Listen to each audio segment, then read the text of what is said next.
Transformações lineares. Teorema da dimensão.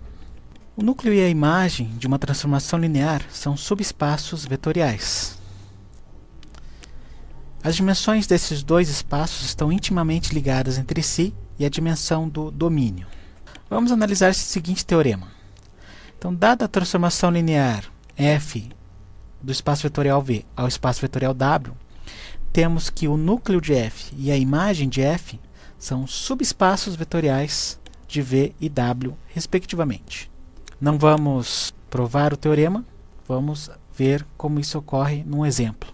Então, exemplo, seja f de R3 para R4, a transformação dada pelo seguinte. Então, f de x, y, z é x mais y, z, x e 0. Vamos obter o núcleo da transformação f.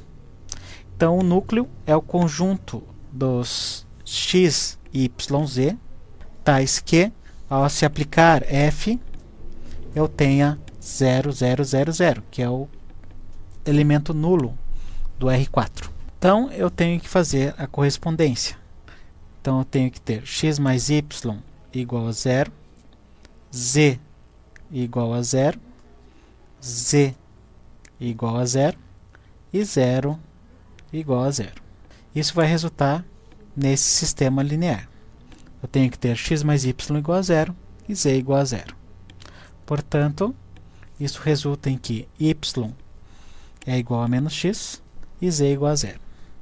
O núcleo, portanto, são os x, y, z, tais que x igual a x, y igual a menos x, que vem deste resultado aqui, e o z igual a 0, que vem desse resultado aqui.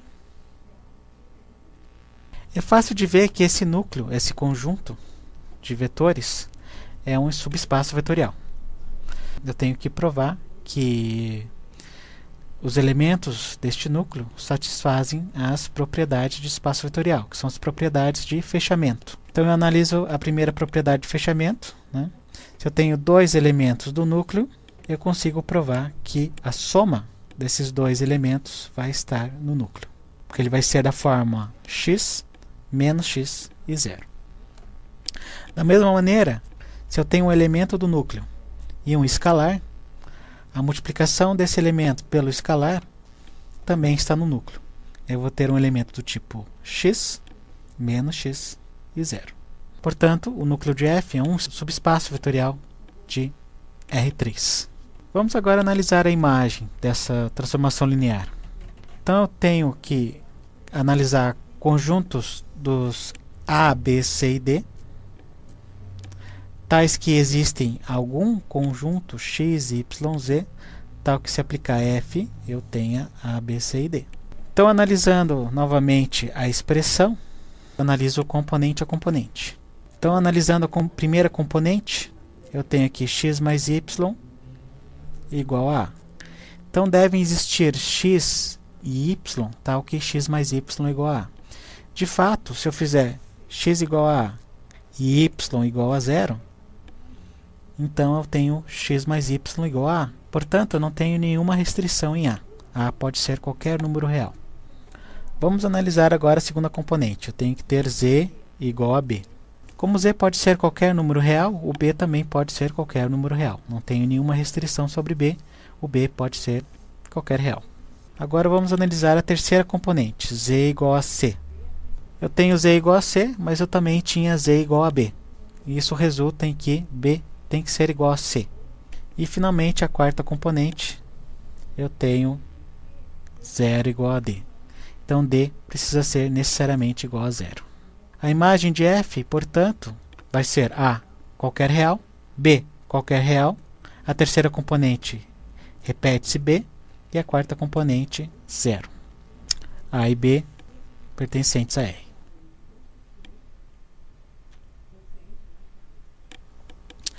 Agora vamos analisar se a imagem de f é um subespaço vetorial do R4, que é o contradomínio. Se eu tiver dois elementos da imagem, eu tenho que a soma dele também vai pertencer à imagem, porque ele vai ser um elemento do tipo A, B, B e 0. Da mesma maneira, Se eu tiver um elemento pertencente à imagem e um escalar, então a multiplicação deste elemento pelo escalar vai ser um elemento do tipo A, B, B e 0. E, portanto, ele pertence à imagem de F. Ele satisfaz as duas propriedades de fechamento, portanto, a imagem de F é um subespaço vetorial do R4.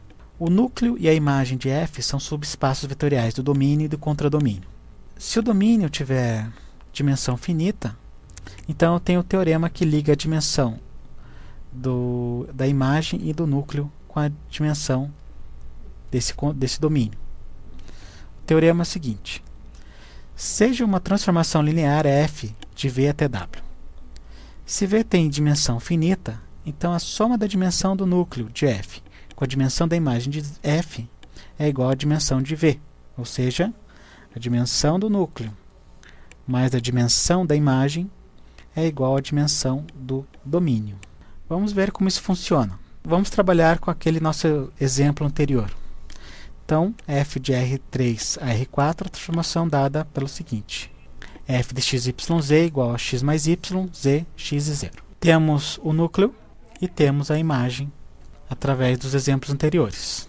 O núcleo de f possui dimensão 1, uma vez que o conjunto 1 menos 1 e 0 é uma base para o núcleo de f. A imagem de f possui dimensão 2, já que o conjunto 1, 0, 0, 0 e 0, 1, 1, 0 é uma base para a imagem de f. Se somarmos, então, a dimensão do núcleo com a dimensão da imagem, temos 1 mais 2 igual a 3, que é a dimensão do domínio.